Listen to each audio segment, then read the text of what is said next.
Good morning, students. We are discussing on JEE Main paper solution which was conducted on January 9th, okay, in morning shift.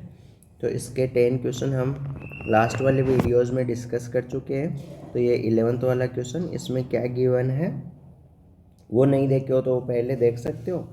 इसमें given है plane passing through intersection of these two planes and parallel to Y axis. Okay, तो एक ये क्या, जैसे family of lines होता था ना, टू लाइन, एक लाइन L1 दूसरी लाइन L2, तो उनके इंटरसेक्शन से पास करने वाली लाइन का इक्वेशन कैसे फाइंड करते थे हम? इंटरसेक्शन से पास करने L1 plus lambda times L2। तो सिमिलर कंसेप्ट यहाँ भी होगा कि एक प्लेन मान लो P1 और दूसरा प्लेन P2, और उनके इंटरसेक्शन से पास करने वाला प्लेन क्या होगा? P1 plus lambda times P2 equal to 0।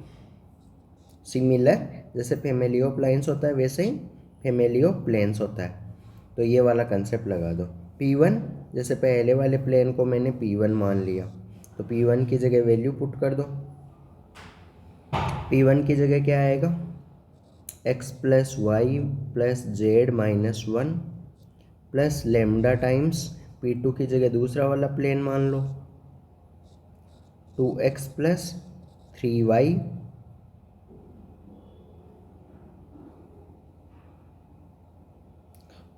Plus 3y minus Z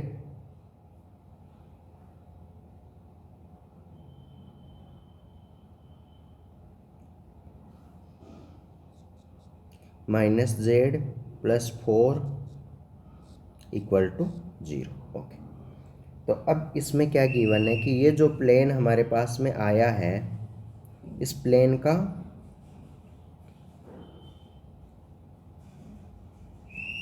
ये प्लेन किसके पैरेलल है? वाई एक्सिस के पैरेलल है। तो जैसे ऐसा है, ये प्लेन ये है और ये प्लेन वाई एक्सिस के पैरेलल है।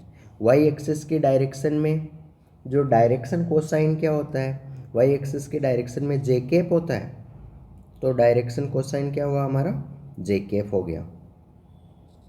जे कैप को क्या, इसका मतलब इधर वाई एक्सिस के ऊपर एक्स कोऑर्डिनेट 0, वाई कोऑर्डिनेट कुछ होगा तो वो जे कैप हो गया, है ना, 1 हो गया।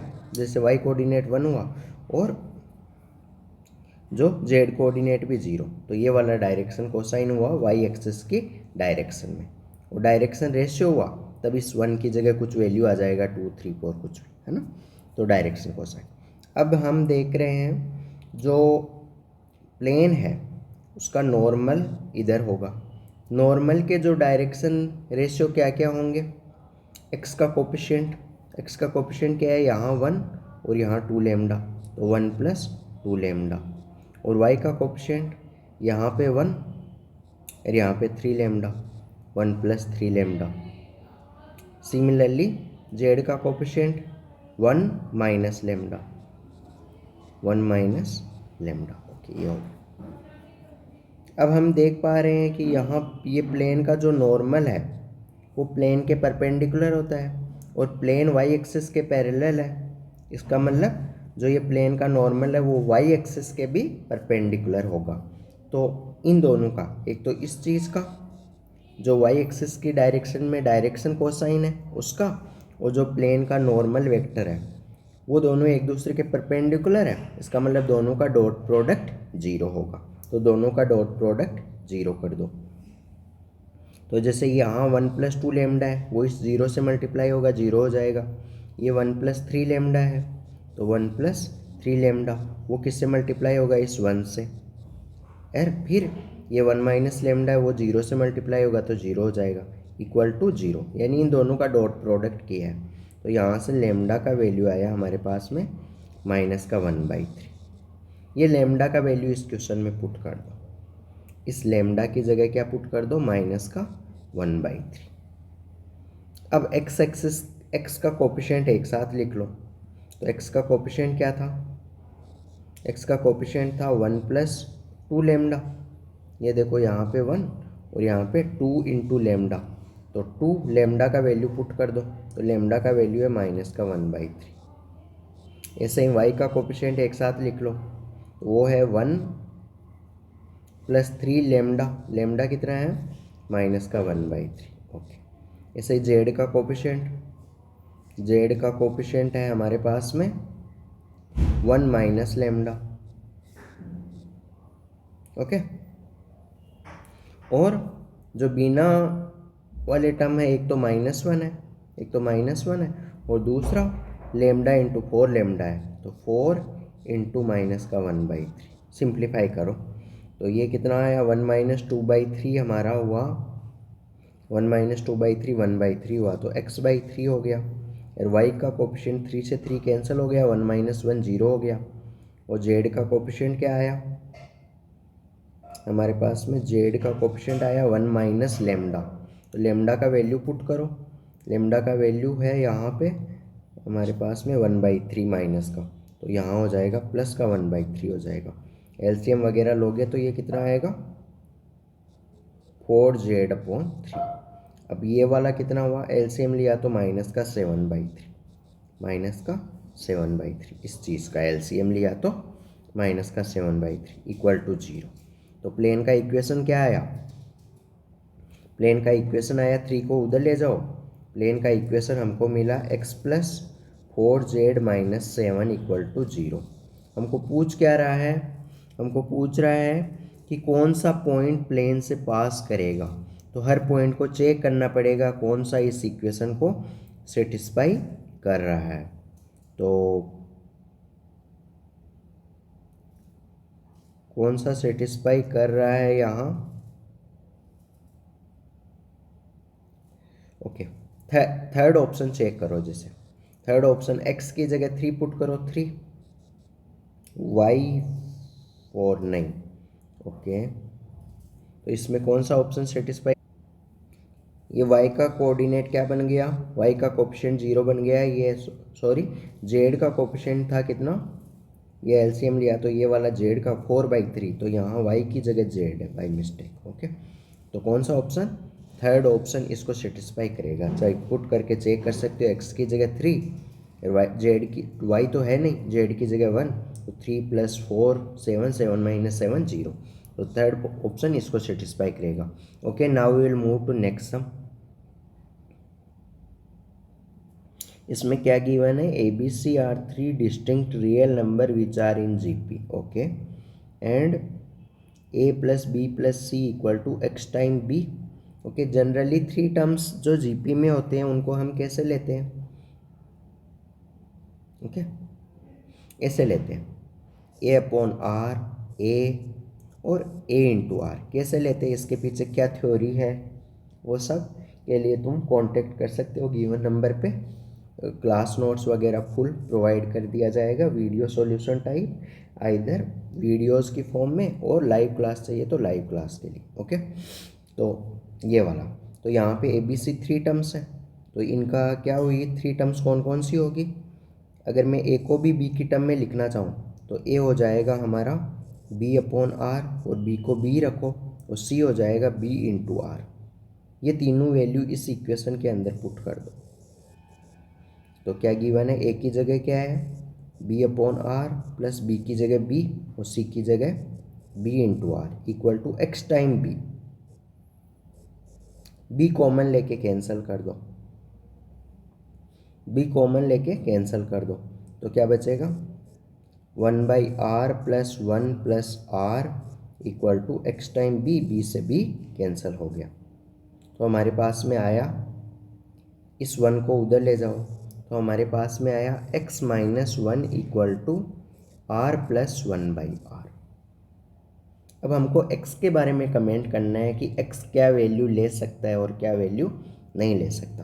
तो हम इसका राइट हैंड साइड अगर देखें, r यहाँ जीपी का कॉमन रेशियो है, इसका अगर राइट हैंड साइड देखें तो हमको पता है r + 1/r क्या होता है, /2 am > gm होता है, r × 1/r, 2 उधर ले जाओ, है ना, am > gm, 2 नंबर के लिए am > gm। तो मैं क्या बोल दूं,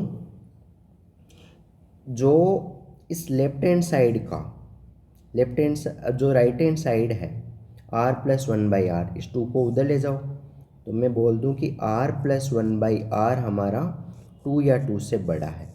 तो मैं क्या बोल दूं, इसका जो मिनिमम वैल्यू है, मिनिमम वैल्यू कितना है, टू है। तो ये दोनों साइड इक्वल है, इसका मतलब x माइनस वन का भी जो मिनिमम वैल्यू क्या है, टू है। तो इसका मतलब x माइनस वन भी टू या टू से बड़ा होगा, क्योंकि राइट हैंड साइड क्या है, टू या टू से बड़ा है। इसका मतलब दोनों साइड इक्वल है, तो x माइनस वन भी टू या टू से बड़ा होगा। इसका मतलब क्या हुआ, वन को उधर ले जाओ, x भी थ्री या थ्री से बड़ा होगा। तो इसका मतलब थ्री से बड़ा फोर हो सकता है, लेकिन टू देखो थ्री से छोटा है, टू थ्री से छोटा है। इसका मतलब फोर्थ ऑप्शन करेक्ट हुआ। क्या इनका क्या वजह है, ये क्यों हो सकता है, तो वो भी देखेंगे अभी। तो x2 नहीं हो सकता, क्योंकि यहाँ क्या दे रखा है, x3 से या बड़ा होना चाहिए। क्योंकि ये जो मैंने लिखा है ना, r plus one by R, two या टू से बड़ा, ये तभी होता है जब r क्या हो, पॉजिटिव हो।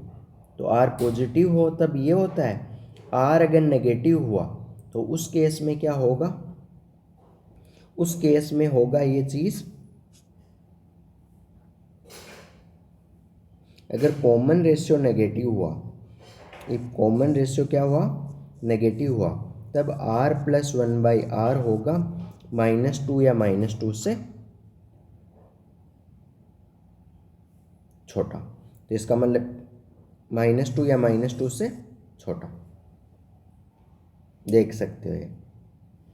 तो इसलिए ये नेगेटिव वाले वैल्यूज़ भी हो जाएंगे। तो इसमें क्या, कौन सा ऑप्शन हमारा ऑप्शन आ गया, फोर्थ ऑप्शन आ गया। तुम देख सकते हो जैसे माइनस टू कब होगा, ये जैसे एक बार पुट करो, ये माइनस टू कब होगा, जब एक आर की जगह माइनस वन हुआ। तो माइनस वन पुट करो, तो minus one plus one upon minus one, तो ये माइनस टू हो जाएगा। उसके अलावा और कोई नेगेटिव में वैल्यू पुट किया जैसे, तो नेगेटिव में वैल्यू पुट किया, जैसे मैंने वैल्यू पुट किया माइनस थ्री पुट किया, तो माइनस थ्री, यहाँ वन अपॉन माइनस थ्री, तो ये कितना होगा, माइनस का नाइन प्लस, तो ये आएगा माइनस का एट बाई थ्री, तो ये आएगा मतलब कितना आएगा, माइनस का टू पॉइंट समथिंग आएगा, 2.2। तो ये माइनस टू से छोटा ही होगा। ओके, तो ये वाला वैल्यू हो गया। अब हमको क्या चाहिए, ये दोनों साइड इक्वल है, यानी नेगेटिव के केस में माइनस टू या माइनस टू से छोटा होता है। वही है A M greater than G M वाला ही कंसेप्ट है, क्योंकि नेगेटिव के नंबर के केस में क्या होता है, जो नेगेटिव में तुमको बड़ा नंबर दिखता है वो रियल में छोटा होता है। इसलिए तो यहाँ क्या देख पा रहे हैं हम कि जो x माइनस वन है वो माइनस टू से छोटा, उसको उधर ले जाओ। इसका मतलब x क्या होगा, माइनस वन से छोटा। तो ये तो देखो माइनस थ्री भी हो सकता है, माइनस टू भी हो सकता है। इसका मतलब क्या नहीं हो सकता वो पूछा है, तो क्या नहीं हो सकता x, तो वो क्या नहीं हो सकता, टू नहीं हो सकता। तो ये एक आसान क्वेश्चन था जिसमें AMGM इन्वॉल्व था और GP का कंसेप्ट इन्वॉल्व था। Okay, now we will move to next. इसके जैसे मान लो यहाँ थ्री टर्म्स ही है, फोर टर्म होंगे तो वो GP में कैसे रिप्रेजेंट किया जाते हैं, है ना, तो उन सब के लिए थ्योरी अवेलेबल है। ओके, इस क्वेश्चन में क्या गिवन है, ये फैमिली ऑफ लाइन्स का क्वेश्चन है, मतलब ये लाइन है और इस पर कुछ कंडीशन गिवन है, 3p plus 2q plus 4r, which of the following is correct. इसमें देखो फोर्थ क्वेश्चन में ये जो ऑप्शन गिवन है ऐसा बोल रहा है कि लाइन एक फिक्स पॉइंट से पास कर रही है, और वो फिक्स पॉइंट कौन सा है, ये पॉइंट। ओके, तो ऐसे क्वेश्चन को करने के लिए क्या करते हैं हम, इन जो गिवन इन्फॉर्मेशन है उन दोनों को आपस में कंपेयर करने का ट्राई करते हैं। तो यहाँ तो देखो r है, इसमें 4r है, तो यहाँ भी r रहे, हम क्या करेंगे, पूरी इस कंडीशन को 4 से डिवाइड कर देंगे। 3p plus 2q plus 4r upon 4 कर देंगे, इक्वल टू 0 अपॉन 4 कर देंगे। तो ये चीज़ हमको बन जाएगा, ये चीज़ बन जाएगा 3/4 टाइम्स p टाइम्स 3/4 और 2/4, 2/4 को लिख सकते हो 1/2, तो q/2 और यहाँ r equal to 0।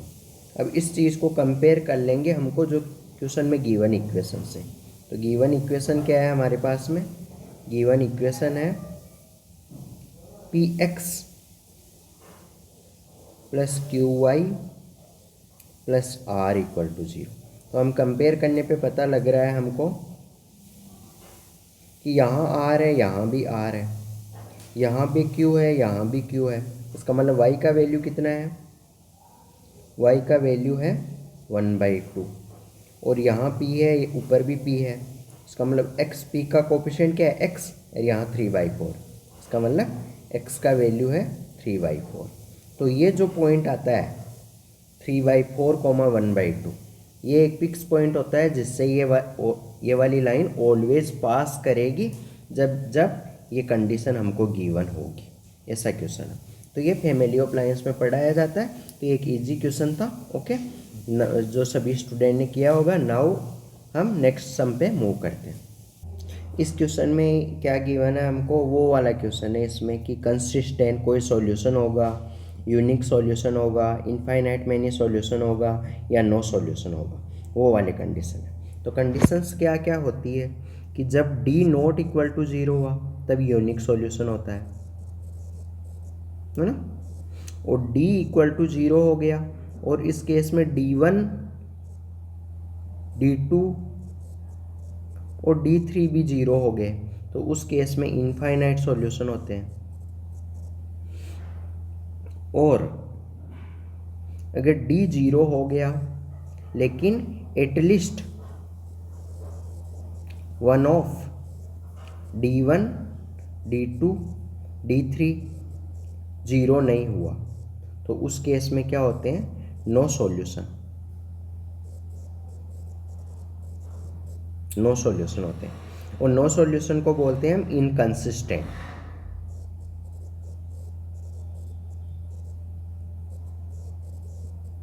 Unique solution और इनफाइनाइट मैनी सॉल्यूशन में कुछ सॉल्यूशन होगा, उसको बोलते हैं हम कंसिस्टेंट। ओके, ये थ्योरी है। डी क्या होता है यहाँ पे डी होता है डिटर्मिनेंट।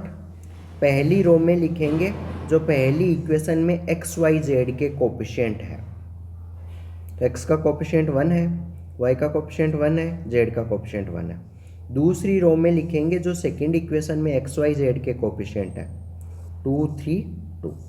थर्ड इक्वेशन में लिखेंगे जो थर्ड इक्वेशन में एक्स वाई जेड के कोफिशिएंट है, 2, 3, a² - 1।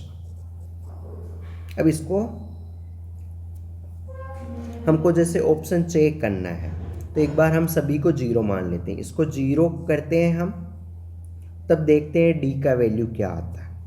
तो इसको एक डिटर्मिनेंट है, प्रॉपर्टी लगा के सॉल्व कर सकते हो आसानी से। तो यहाँ पे क्या देख पा रहे हैं हम कि जो R2 है,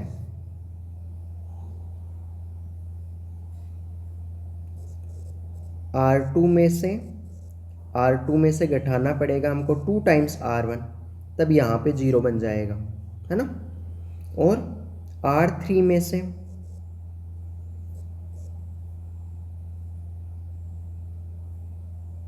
या फिर कॉलम वाले ऑपरेशन लगा दो, कॉलम वाले आसान रहेंगे क्योंकि हम ये चाह रहे हैं कि 2 जगह 0 बन जाए, एक रो या कॉलम में।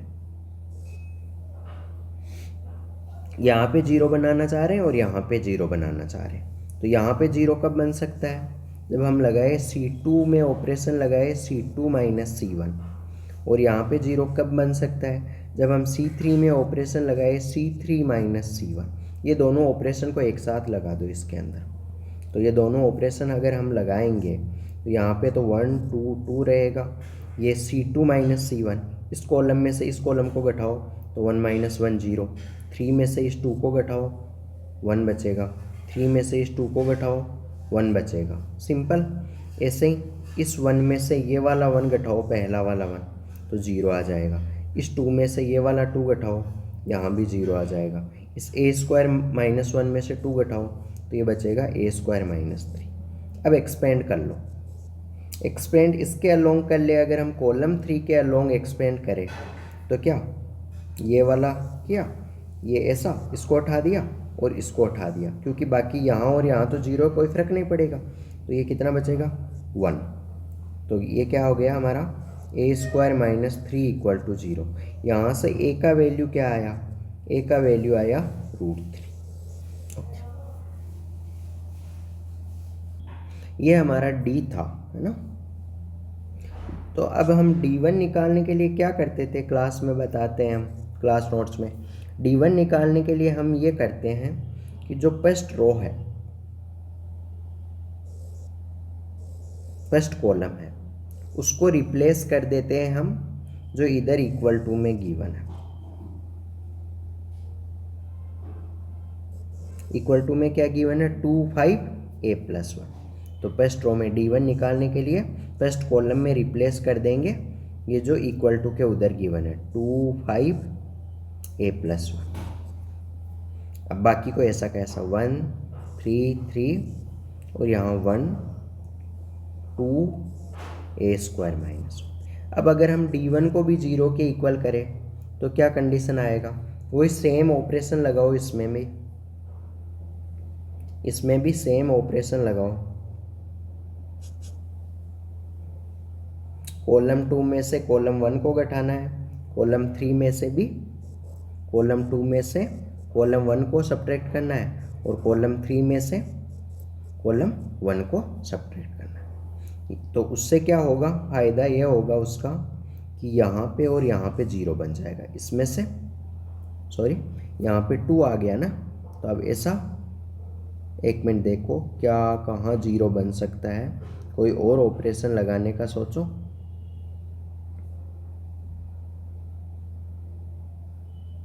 ये थोड़ा डिफ़िकल्ट बनेगा क्योंकि यहाँ ए का टर्म है, यहाँ भी ए का टर्म है। निकाल सकते हो इसको, सिंप्लीफाई करके निकाल सकते हो, लेकिन 2 बार ए का टर्म हो सकता है ए में क्यूबिक बन जाए। तो इससे अच्छा हम आसान करें कि D3 को रिप्लेस कर दें, D3 निकालें। तो D3 निकाल लेते हैं क्योंकि जो सिंपल रहेगा उससे कम टाइम में निकल जाएगा। ये भी निकाल सकते हो, सिंप्लीफाई करना है डिटर्मिनेंट को। तो हम क्या कर रहे हैं बेटा, D3 निकाल ले रहे हैं। तो D3 निकालने का लॉजिक क्या है, D3 निकालने का जो कॉलम 3 है हमारे पास में, जो कॉलम 3 है उसको रिप्लेस कर देंगे जो ये इक्वल टू में गिवन है उसको। तो D3 क्या आ जाएगा 1 2 2 1 3 3, और यहाँ आ जाएगा 2 5 और a + 1, ये आ गया। अब हम देख पा रहे हैं यहाँ, क्या देख पा रहे हैं यहाँ पे, यहाँ भी 2 है, यहाँ भी 2 है, यहाँ भी 3 है, यहाँ भी 3 है। तो कुछ ऑपरेशन हम रो 2 और रो 3 में लगा दें। तो ऑपरेशन लगाए अगर हम क्या करें, रो 3 में ऑपरेशन लगाए, row 3 equal to row 3 minus row 2। तो लगाओ ऑपरेशन। तो हमारा फर्स्ट रो तो ऐसा का ऐसा 1 1 2, सेकेंड रो में क्या 2 3 5। तो इस वाले 2 में से ये ऊपर वाला 2 सब्ट्रैक्ट करो 0, इस 3 में से ये 3 सब्ट्रैक्ट करो, ये ऑपरेशन लगा रहे हो तुम, तो ये 0। ओके, यहाँ भी 0। अब a + 1 में से 5 सब्ट्रैक्ट करो, तो ये क्या बनेगा a - 4 इक्वल टू 0। एक्सपेंड कर लो लास्ट रो के अलोंग, तो यहाँ 0 है, यहाँ 0 है, कोई फ़र्क नहीं पड़ेगा, इसी के अलोंग ये हट गया, ये हट गया। तो क्या बचेगा a - 4 और फिर 1 × 3 - 2 × 1, तो वो 1 हो जाएगा, 3 - 2 1 हो जाएगा इक्वल टू 0। तो यहाँ से a - 4 आया। ये क्या आया, अगर हम D3 को 0 नहीं करें, ओके, D3 को 0 नहीं करें, हम एक बार सिंप्लीफाई कर रहे हैं D3 क्या आता है। तो हमारा D3 का वैल्यू कितना आया, D3 का वैल्यू आया a - 4। अब हम देख पा रहे हैं, पहले देखे थे कि D 0 बन जा रहा है किसके ऊपर, a इक्वल टू √3 के ऊपर, लेकिन उसी a वैल्यू के लिए D3 क्या बन रहा है, वो वाला a का वैल्यू इसमें पुट करो, √3 - 4। तो मैं क्या बोल दूँ, ये वाला वैल्यू 0 नहीं है, तो D3 नॉट इक्वल टू 0। तो तुम क्या देख पा रहे हो, तुम देख पा रहे हो वो वाली कंडीशन कि जब D 0 हो and at least one of D1 D2 D3 not equal to 0। तो यहाँ D3 नॉट इक्वल टू 0 है। तो कौन सी कंडीशन हो गई, जब a इक्वल टू √3 है तब नो सॉल्यूशन वाली कंडीशन हो गई, ये वाली कंडीशन कि system is inconsistent, no solution, जब a equal to √3। Okay, simple है, क्योंकि वहाँ से हमारी कंडीशन आई थी a² इक्वल टू √3, तो इसका मतलब a का वैल्यू आए a² इक्वल टू 3 आई थी वहाँ कंडीशन, d को 0 के इक्वल किए थे, तो वहाँ से a का वैल्यू आएगा +-√3, इसलिए इसने लिया है मोड a इक्वल टू √3, क्योंकि मोड को हटाओगे तो a equal to +-√3। Okay, now we will move to next sum. A vector given है हमको, बी वेक्टर भी गिवन है, सी वेक्टर हमको पूछा है और ये कंडीशन गिवन है। तो ऐसे क्वेश्चन बहुत बार पूछे गए JEE mains as well as advance में। तो इनमें थ्योरी क्या है, इनमें थ्योरी क्या है कि जो ये दो सी वेक्टर क्या होता है, किसी वेक्टर के क्रॉस प्रोडक्ट में फंसा हुआ रहता है, तो उसको हमको हटाना है। तो उसको हटाने का तरीका क्या है कि किसी वेक्टर के साथ क्रॉस करो, कोई वेक्टर के साथ हमको इसको क्रॉस करना है ताकि सी वेक्टर फ्री बन जाए। ओके, तो हमको सोचना पड़ेगा किस वेक्टर के साथ क्रॉस करें हम। ए क्रॉस सी है, बी को उधर ले जाओ तो -b बन गया। तो अगर हम इस माइनस को हटाना चाहें, इस माइनस को अगर हम हटाना चाहें तो इसको लिख सकते हैं हम c क्रॉस a, तो आगे माइनस आ जाएगा और यहाँ पे -b वेक्टर, माइनस से माइनस कैंसिल हो गया, तो ये बन गया हमारा c cross a vector equal to b vector. अब हमको इस क्रॉस प्रोडक्ट से हमको फ्री करना है, किसको, c को फ्री करना है। तो c को फ्री करने के लिए हमको a.c कंडीशन भी दे रखा है ना। तो कुछ करने के लिए हमको देखना पड़ेगा कि किसके साथ क्रॉस करें। तो एक बार दोनों के साथ चेक करना पड़ेगा कि पहले मैं देख रहा हूँ कि दोनों साइड में क्रॉस कर दूँ सी वेक्टर के साथ, तो इधर भी सी वेक्टर के साथ क्रॉस करना पड़ेगा, लेकिन सी वेक्टर तो हमारे पास में है नहीं, तो सी तो फाइंड करना है, इसलिए वो, क्योंकि इधर भी तो सी वेक्टर के साथ क्रॉस करना पड़ेगा, लेकिन सी क्रॉस बी कहाँ से लाओगे, तो वो तो है नहीं। तो दूसरा ऑप्शन क्या रहा, किसके साथ क्रॉस कर ले हम, ए वेक्टर के साथ। तो ए वेक्टर के साथ क्रॉस करो, तो इधर ए वेक्टर के साथ क्रॉस, तो इधर भी हमको बी वेक्टर को ए वेक्टर के साथ क्रॉस करना पड़ेगा, तो ए वेक्टर क्रॉस बी वेक्टर, ये लॉजिक है। तो अब देख लो, ये क्रॉस प्रोडक्ट का फॉर्मूला लगा दो। क्या होता है क्रॉस प्रोडक्ट का फॉर्मूला, कि पहले इसका इसके साथ डॉट आ जाता है, ए डॉट ए मल्टीप्लाई में सी, माइनस फिर इसका इसके साथ डॉट आता है ए डॉट सी, और फिर जो बचा क्या, ये वाला, ये फॉर्मूला होता है, मतलब ये फॉर्मूला होता है ए क्रॉस बी क्रॉस सी का फॉर्मूला मैं बता देता हूँ। फॉर्मूला ये होता है कि ए डॉट सी, फिर बी लिखना है, B vector normal, minus A dot B और फिर सी लिखना। तो वही ऊपर लगाया है मैंने फॉर्मूला है। फॉर्मूला देख सकते हो, बुक में भी मिल जाएगा, इवन एनसीईआरटी में भी मिल जाएगा और जेई में भी। ओके, तो इक्वल टू में क्या है, ए क्रॉस बी। अब हमको ए डॉट ए क्या होता है, मोड ए का स्क्वायर, और ये सी वेक्टर, और ये ए डॉट सी हमको गिवन है क्वेश्चन में 4, तो माइनस का 4 A vector equal to A cross B vector. हम इसको उधर ले जाओ तो क्या बनेगा, सी वेक्टर बनेगा हमारा 4a वेक्टर प्लस ए क्रॉस बी अपॉन मोड ए का स्क्वायर। सिंपल है, सब कुछ गिवन है, ए और बी की टर्म में आ गया, तो ए क्रॉस बी फाइंड कर सकते हैं इजीली। तो ए क्रॉस बी कैसे फाइंड करें, मोड ए फाइंड कर लो पहले, तो वेक्टर ए का मैग्नीट्यूड, तो वो आएगा रूट ऑफ आई का कोफिशिएंट 1 का स्क्वायर, जे का कोफिशिएंट -1 का स्क्वायर, तो वो आ गया √2। तो मोड ए का इसका स्क्वायर करो, इधर भी स्क्वायर इधर भी स्क्वायर, तो आ गया 2। तो नीचे इसकी जगह क्या आएगा, 2 पुट कर दो इसकी जगह। ओके, अब ऊपर तो ए क्रॉस बी फाइंड करना है पहले, तो ए क्रॉस बी, दो वेक्टर का क्रॉस प्रोडक्ट बता रखा है, कैसे फाइंड करते हैं, आई जे के, और फिर फर्स्ट रो के सेकेंड रो के अंदर आई के को मतलब ए वेक्टर के कंपोनेंट लिखो तो आई का कोफिशिएंट 1, जे का कोफिशिएंट -1, के है नहीं तो 0 हो गया। ऐसे बी का लिखो 1 1 1, यानी आई का कोफिशिएंट 1, जे का भी 1, के का भी 1, तो इसलिए 1 1 1 आया। ओके, अब इसको सिंप्लीफाई करना, तो सिंप्लीफाई कर लो। पहले आई के अलोंग एक्सपेंड कर लो, तो इधर हट जाएगा, इधर भी हट जाएगा, तो ये इंटू ये तो -1, तो क्या आ गया माइनस आई के। अब जे के अलोंग एक्सपेंड कर लो, तो जे के अलोंग किया तो जे ये हट गया, ये हट गया, ये 0, ये भी आ गया -1। के अलोंग एक्सपेंड कर लो, क्रॉस प्रोडक्ट आता होगा, तो 1 + 2 आ गया, 2 के ये आ गया। तो क्या आया हमारा -i -j + 2 के यह आ गया ए क्रॉस बी। इसमें ऐड करना है हमको 4 टाइम्स ए, तो 4 टाइम्स ए कितना है i - j। तो अब 4i में से -i गया तो कितना बचा 3i बचा, और -4j और -j, माइनस का 5j बचा और प्लस का 2k बचा, और नीचे कितना है 2। हमको इसका मैग्नीट्यूड फाइंड करना है, ये सी वेक्टर है।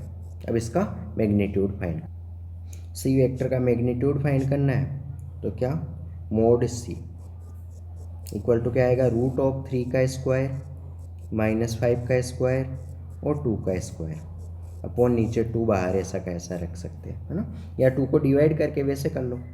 तो कितना आया हमारा ये रूट के अंदर आया 9 + 25 + 4 29 38, तो यह आया √38 / 2। ओके,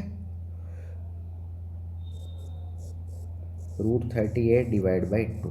हमको मोड सी का स्क्वायर चाहिए, उसका स्क्वायर कर लो, तो √38 का स्क्वायर 38, नीचे 4, 2 से कैंसिल करो 19/2। सो विच ऑप्शन करेक्ट हुआ, option A is the correct answer for this sum. So ये एक ईजी क्वेश्चन था जो नॉर्मली क्लास नोट्स में भी पढ़ाया जाता है। ओके, तो इस टाइप के और क्वेश्चंस वगैरह करने के लिए या थोड़ा इससे रिलेटेड ताकि आने वाले क्वेश्चन को तुम अपने से अटेम्प्ट कर पाओ, उसके लिए तुम कांटेक्ट कर सकते हो। पूरे कोर्स के वीडियो सॉल्यूशन अवेलेबल है और पूरा थ्योरेटिकल पोर्शन भी अवेलेबल है उसके लिए, और या फिर लाइव क्लास चाहिए तो लाइव क्लास के लिए कांटेक्ट कर सकते हो। ओके, हम नेक्स्ट वीडियो में मिलते हैं। Thank you.